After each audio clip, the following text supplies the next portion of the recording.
In today's video, I'm going to teach you how to add a credit card in Zoho Books.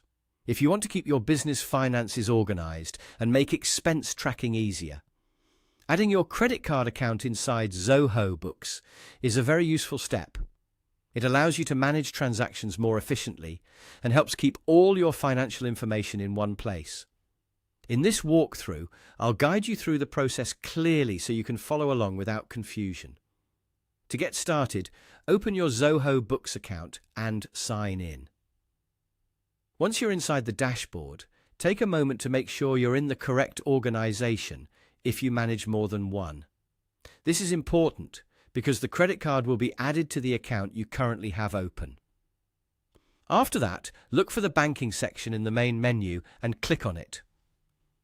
The banking area is where Zoho Books lets you manage financial accounts, such as bank accounts and credit cards. This is the section you'll use anytime you want to connect, review, or organize account activity related to payments and spending. Once you're in the banking section, find the option that says Add Bank or Credit Card and click it. This opens the setup flow for adding a new financial account. If Zoho Books gives you more than one option on the next screen, go ahead and click Add Account to continue. This takes you to the part where you can choose the kind of account you want to create. At this stage, make sure you select the credit option.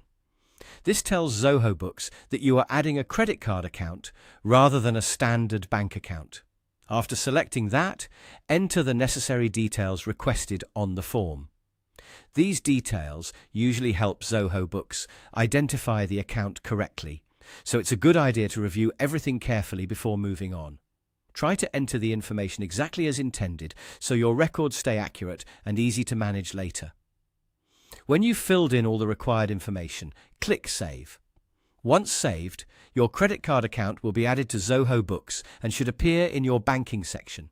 From there, you can begin using it for tracking balances, organizing transactions, and keeping your bookkeeping more complete. As a final tip, after adding the card, it's always a good idea to double-check that the account was created correctly and that the details look right. That small review can save time later and help avoid bookkeeping mistakes. And that's how to add a credit card in Zoho Books.